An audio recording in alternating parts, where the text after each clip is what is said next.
అలాంటి వాళ్ళు బయటపడాలన్నా లేదంటే ఇంకోటి పడాలన్నా గా- దాని పైన ఉన్న వాళ్ళు ఎవరనేది తెలుసుకోవాలంటే బయట కోర్టులో విచారణ కావాలి. సునీత మేడంకు ఆ, వేసిన కౌంటర్ లో వేసిన పిటిషన్ లో న్యాయం ఉందనే ఉద్దేశంతో మేము కూడా ఒప్పుకోవడం జరిగింది సార్. అంటే నేను సమ్మతం అని చెప్పి చెప్పడం జరిగింది సార్. చెబుతూ దాంట్లో ఉన్నటువంటి మెయిన్ రీజన్స్ మెయిన్ కాన్ఫరెన్స్ ఏంది అనేది కౌంటర్ లో మెన్షన్ చేయడం జరిగింది సార్. సో ఇప్పుడు మీరేమంటున్నారంటే సునీత గారికి న్యాయం జరగాలి, న్యాయం జరగాలి అనే జరుగుతూ మాకు కూడా జరగాలి అంటున్నా సార్. అదే అదే ఏంటి అవును సార్. మేడంకు న్యాయం జరుగుతూ మిగతా మాకు కూడా న్యాయం జరగాలని కోరుకుంటూనే విచారణ కావాలని కోరున్నా సార్ నేను. మీకు న్యాయం జరగడం ఏంటి? మీరే హత్య చేయించారు కదా, చేశారు కదా, మీరే కదా ప్రధాన నిందితులు, హంతకులు మీరే కదా, మీకు ఇంకేం న్యాయం అది జరుగుతుంది? త్వరలో తెలుస్తుంది సార్. ఇప్పుడిప్పుడు బయటకు వస్తున్నాయి కదా సార్ అన్నిటువంటి విషయాలు ఇప్పుడిప్పుడు బయటకు వస్తున్నాయి. దీని వెనకాల ఎవరు, దీంట్లో ఎవరు అని ఇప్పుడు త్వరలో తెలుస్తుందనే కారణంతోనే మేము దేనికైనా నేను కానీ మా అడ్వకేట్ గారు కానీ దేనికైనా సిద్ధంగా ఉండేది దీనికే సార్. ఎలాంటి బెదిరింపులు ఎన్నో వచ్చినా కూడా సార్ నో డౌట్ మీరు ప్రాణాలకు తెగించి మీరు ఇవి ఇప్పుడు చెప్తున్నారు. ఇప్పుడు దాదాపు 1 year అయింది కదా ఆల్మోస్ట్.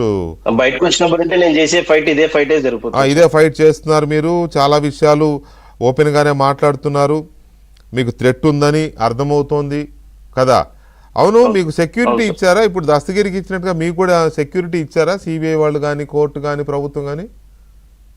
లేదు సార్, నేను జెడ్పీటీసీ ఎలక్షన్స్ లో నామినేషన్ వేసినప్పుడు ఒక 1 week 8 days వరకు ఇచ్చారు సార్ నాకు సెక్యూరిటీ.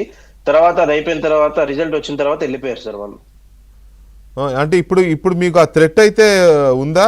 బలమైన థ్రెట్ ఉందా సార్? ఇంక ఈ రోజు నుండి ఎక్కువ అవుతుందని అనుకుంటున్నా సార్. ఎందుకంటే ఇప్పుడు నేను నాతోటి ఉన్న వాళ్ళు మహామహనీయులు, అంటే పెద్ద పెద్ద వాళ్ళు, అన్నిటికీ తెగించిన వాళ్ళు, వాళ్ళ ధన బలం అన్ని బలం ఉంది, ఆర్థిక అన్ని బలం ఉంది. మనం దాని ముందర ఇంకా మేము నేను నేను నేను చాలా చిన్న కాబట్టి ఉంటుందనే చెప్తున్నా సార్. నేను గతంలో నుండి ఇప్పటి వరకు వాళ్ళ మీద ఎప్పుడు నుంటో జైల్లో ఉన్నప్పుడు 4 గోడల మధ్య ఉన్నాం కాబట్టి ఫైట్ చేయలేకపోయినాం కానీ సార్, బెయిల్ వచ్చి స్వేచ్ఛ వచ్చిన తర్వాత మనం ఫైట్ చేయలేకపోతే ఇంకా నా జన్మకు ఇంకా దానికి ఇంకా లేదు సార్. వాళ్ళు చేసినట్టు ఇన్ని కాదు, లోపల బయట ఇప్పటికీ నా మీద కక్ష కట్టి ఇదే సంవత్సరంలోనే నా పెళ్లి రోజునప్పుడు కూడా నా మీద దాడి చేయడం కూడా జరిగింది. మీరు చూశారు, చెప్పారు.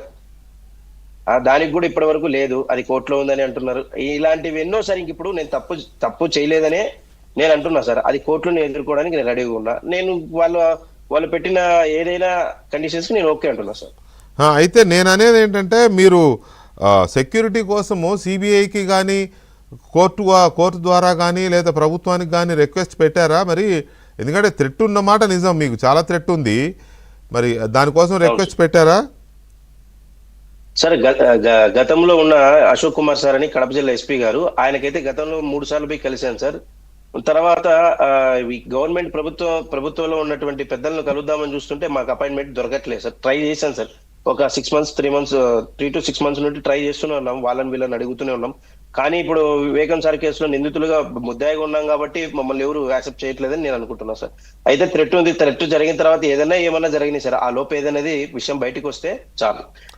సరే, మీరు ముద్దాయిగానో నిందితుడుగానో ఉన్నా కూడా మీ సాక్ష్యాలు, మీ విచారణ చాలా కీలకం కాబట్టి మిమ్మల్ని, పైగా ఇప్పటికే 4-5 కీలకమైన సాక్షులు చనిపోయారు ఈ కేసులో.